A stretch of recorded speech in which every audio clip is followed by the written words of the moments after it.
Take a look at any rural Kentucky town and you'll catch a glimpse of a staple in the American dream. They don't do it for money or anything else. They do it because if they don't, no one else will. The dream that was once thriving decades ago is quickly fading, and it's spreading like fire across Kentucky and the entire country. We're begging people to come in, and we still can't get people to volunteer. The Clay City Fire Department has 12 firefighters on their roster, all of which are volunteers. Now, the morning of October 28, 2016, 5 of those responded to a house fire not too far from the station.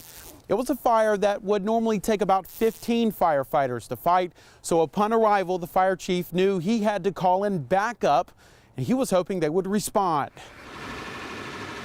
I know, it just still hurts me to even think about it. Kenneth Baird and the 8 others living inside of that home were all thankfully alive, but he still wonders if the home he was renting could have been saved. And time goes on, then the fire gets bigger. He called 911 at 5:28 a.m. The 5 firefighters from Clay City got to the scene within 5 to 10 minutes after that call, but it wasn't enough to put the fire out. If we had the manpower initially, 45 minutes. Instead, it took over 4 hours after several other county departments from miles away were called in. Fire doubles in size every minute after.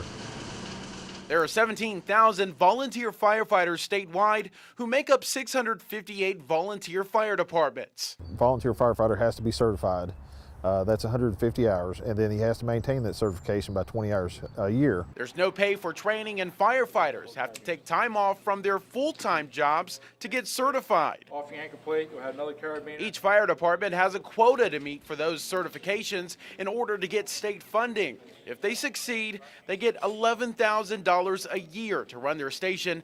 But as for Eddie Barnes and his Stanton volunteer firefighters, we do not have one person that gets paid a salary or hourly rate to respond on these fires. In Mercer County, Chief Rick Maxfield is hoping his station's incentives will up the community interest, especially at the local high school. $10 is kind of it's above minimum wage at least, and it's a decent reimbursement. It's a small ploy to get firefighters in the door and out on calls, but is it enough?